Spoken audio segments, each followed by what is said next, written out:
Assalamu alaikum my students, how are you all? Hope you are all doing well. मेरी पिछली video से मुझे यकीन है कि आपको फ़ायदा ज़रूर हुआ होगा, जो कि पार्ट्स ऑफ स्पीच की थे। सारा हमने शॉर्ट इंट्रोडक्शन किया था, काइंड्स ऑफ नाउन किए थे, और मैंने आपसे कहा था कि हम फर्दर तमाम पार्ट्स ऑफ स्पीच को टच करते जाएंगे with their examples. So now we are here for kinds of pronoun. देखो, काइंड्स ऑफ प्रोनाउन काफ़ी ज़्यादा होती हैं, ठीक है। उसको हम यहाँ पर देखेंगे वन बाय वन, जो कि किस तरह यूज़ में आ रही हैं with short examples. So here we go with first kind of noun which is personal pronouns. Personal pronouns क्या होते हैं? He, she, it, I, we, they, you. ये तमाम क्या है? पर्सनल प्रोनाउन, काम करने वाले। जैसे कि मैंने आपको पहले भी बताया था, when boy is doing something, तो हम उस बॉय के नाम की जगह, जैसे आमिर है उसकी जगह हम ही यूज़ करेंगे। अगर आमना काम कर रही है तो हम शी करेंगे। It for non living things हमने किया था। उसके बाद आई फॉर मैं, वी हम के लिए, दे उनके लिए, और यू आपके लिए। Next is possessive pronoun.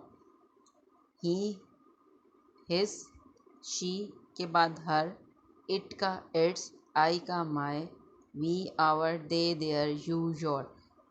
अभी इसी से को रिलेट करता है। मैं थर्ड भी बताऊँ, फिर मैं आपको बताती हूँ किस तरह करते हैं काम आपस में। Third is objective pronoun. Him, her, it, me, us, them, you. ये जो बेसिक, ये जो 7 प्रोनाउन अभी हम पढ़ रहे हैं, I, we, they, you, he, she, it, ये इसकी जो पर्सनल और जो ऑब्जेक्टिव फॉर्म है, हम वो किस में यूज़ करते हैं? अपने पैसिव वॉइस में। When you are going to do your passive voice, तो आप क्या कर रहे होते हैं उसमें? जैसे कि ही राइट्स अ लेटर, तो हम क्या कहते हैं? A letter is written by him, तो हम ही के लिए हिम का वर्ड यूज़ करते हैं, बाय हिम। अगर she is writing a letter, तो हम क्या कहते हैं?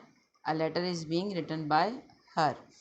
तो इसी तरह basically when there are passive voices, तो हम उसमें पर्सनल प्रोनाउन और ऑब्जेक्टिव प्रोनाउन यूज़ करते हैं। पोजेसिव प्रोनाउन क्या होता है? पोजेसिव जैसे इसका नाम ही शो कर रहा है, possessive mean when something is in your ownership. जब आपकी कोई चीज़ आपके कब्ज़े में है और आप या किसी चीज़ के ओनर हो, तो वहाँ पर हम पोजेसिव का वर्ड यूज़ करते हैं। Like this is his bag, it is her pencil, its mine, my book, our house, their car, your character. ये जिस तरह हम यूज़ करते हैं, तो ये इसका मतलब है, ये जो पोजेसिव प्रोनाउंस हैं, यहाँ पर हम इन्हें कहेंगे कि जब आप किसी की मलकियत के बारे में बात करना चाह रहे हो आसान अल्फाज में, तो हम वहाँ पर पोजेसिव प्रोनाउंस का इस्तेमाल करते हैं। हम वहाँ पर पर्सनल और ऑब्जेक्टिव प्रोनाउन का यूज़ नहीं करते।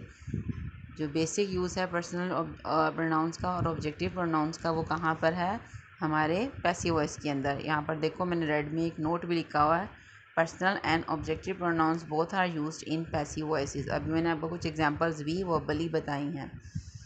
फोर्थ काइंड है डेमोन्स्ट्रेटिव प्रोनाउन। डेमोन्स्ट्रेटिव प्रोनाउन में सिर्फ 4 ही प्रोनाउंस आते हैं, ठीक है, जो कि पॉइंट आउट करने के लिए यूज़ करते हैं। Demonstrative pronouns are used to point out anything. जब हम किसी चीज़ की तरफ इशारा करके उसे पॉइंट आउट करते हैं, कहते हैं वो सितारा आसमान पे, तो हम क्या कहते हैं? That star. अब वो सितारे आसमान पर, तो हम कहते हैं दोज स्टार्स। इस तरीके से दिस, दैट, दीज, दोज। आपको पता है these is the plural form of this and those is the plural form of that. तो ये 4 ही हमारे पास डेमोन्स्ट्रेटिव प्रोनाउंस होते हैं। अब रिलेटिव प्रोनाउंस क्या होता है? जो रिलेट करते हैं, एक दूसरे को से जुड़े हुए होते हैं, फैमिली होती है एक, ठीक है। अब जैसे जैसे हम रिलेटिव बोलते हैं ना, रिश्तेदार, आप समझो ये भी रिश्तेदार ही हैं, आपस के अंदर जुड़े हुए हैं एक दूसरे से। और किस तरह जुड़े हुए हैं? क्या वर्ड इन्हें जोड़ रहा है? WH का वर्ड इनको जोड़ रहा है। यही एक वर्ड है जो इन सब में कॉमन होता है, ठीक है। WH कैटेगरी के जो वर्ड्स हैं, they are all related to relative pronouns. जैसे कि who are you, which is your book, where are you going, why are you doing this, that is your book. अब दैट हम इस category में क्यों रखते हैं, ये बात बड़ी इंपॉर्टेंट है, ठीक है। दैट का जो बेसिक रीज़न ये है इस कैटेगरी में इसको रखने का, जैसे मैंने इसको हाईलाइट भी किया इन रेड लेटर। दैट जो होता है वो हु और विच दोनों को ही रिप्लेस कर लेता है। यानी कि जब किसी सेंटेंस के अंदर ऐसे आ रहा हो, जैसे हम कहते हैं कि हु आ रहा, हु आर यू, या फिर इसके अलावा कोई और सेंटेंस जहाँ पर हमने रिप्लेस करना हो हु को विच इसके साथ, तो हम वहाँ पे हु की जगह दैट यूज़ कर सकते हैं और विच की जगह भी दैट यूज़ कर सकते हैं।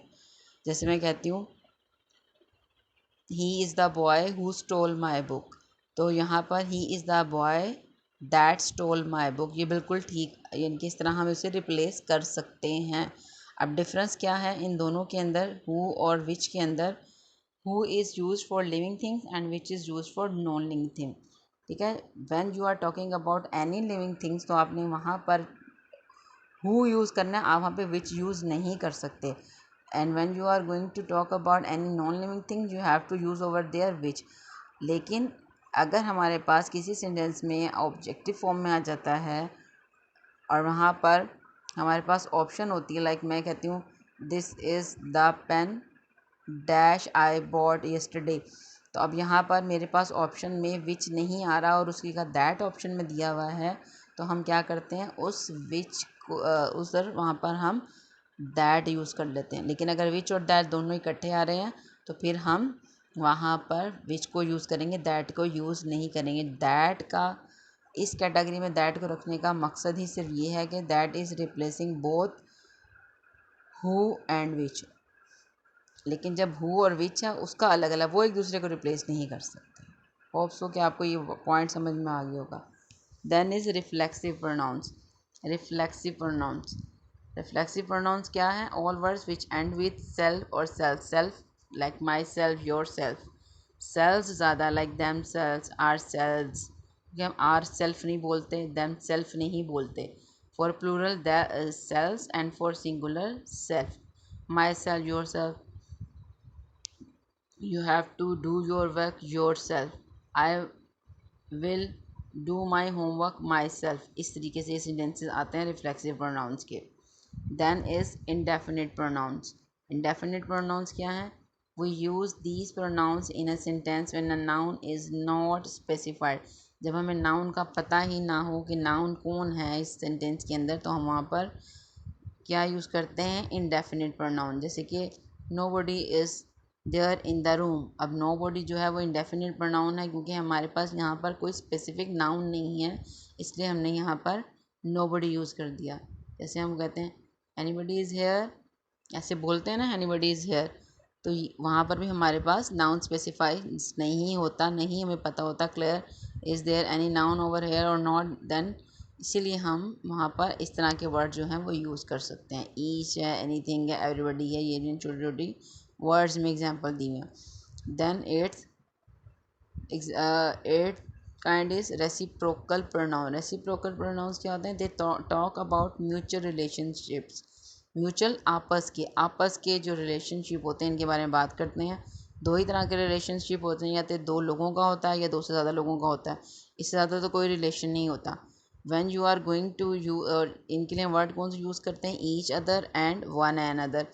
अब ईच अदर और वन एन अदर कहाँ यूज़ करते हैं ये भी बच्चों को नहीं पता होता, इसको मैंने हाईलाइट किया है। Each other is use for two people, when two person are talking then we will use each other, when more than two person are talking तो हम वहाँ पर यूज़ करेंगे वन एन अदर। यहाँ पर बच्चे कन्फ्यूज़ किस वर्ड से होते हैं? वन एन अदर, यानी कि जब दो लोग का बात कर रहे हों तो हम वहाँ पर स्टूडेंट वन एन अदर लगा देते हैं क्योंकि वहाँ पे वन का वर्ड है, जैसे वन एक और दूसरा एन अदर। लेकिन ऐसे ये नहीं करना, each other for two people and one another for more than two people, like वो तीन भी हो सकते हैं, बस दो से ज़्यादा होने चाहिए। तो ये है रेसिप्रोकल प्रोनाउंस के बारे में। जो मेन पॉइंट्स हैं वो मैंने रेड में हाईलाइट किए हैं आप लोगों की कन्वीनियंस के लिए। उम्मीद है कि इस वीडियो में आपको समझ आया होगा क्योंकि मैंने छोटी छोटी एग्जांपल्स के साथ ये बहुत लंबी एग्जांपल्स नहीं दी फॉर बिगिनर्स, जिनको ये जल्दी से समझ में आ जाए कि वर्ड्स के थ्रू क्या पे सेंटेंस तो बच्चे मेकिंग कर ही लेते हैं, बेसिकली उनको कॉन्सेप्ट पता होना चाहिए। मैंने कोशिश तो की है कि आपको ये कॉन्सेप्ट समझ में आ जाए। इसके बाद हम नेक्स्ट वीडियो में मूव करेंगे, देखेंगे कौन से पार्ट्स ऑफ स्पीच की काइंड करने जा रहे हैं। अगर इसमें आपको कोई चीज़ समझ में नहीं आई तो मुझे कमेंट सेक्शन में ज़रूर बताइएगा, और किस चीज़ पे आप चाहते हो कि मैं वीडियो बनाऊँ वो भी मुझे ज़रूर बताइएगा। तो मिलेंगे नेक्स्ट वीडियो में। अगर वीडियो मेरी पसंद आ जाए तो उसको लाइक कर दीजिएगा, शेयर कर दीजिएगा। और अगर आपको कुछ ज़्यादा अच्छी लगी हो मेरी प्रेजेंटेशन तो मेरे चैनल को सब्सक्राइब भी कर दीजिएगा। आप सबके प्यार की मुंतज़िर हूँ। अल्लाह हाफ़िज़ स्टूडेंट्स। नेक्स्ट वीडियो में फिर मिलेंगे on your own channel which is grammar with us. अल्लाह हाफ़िज़।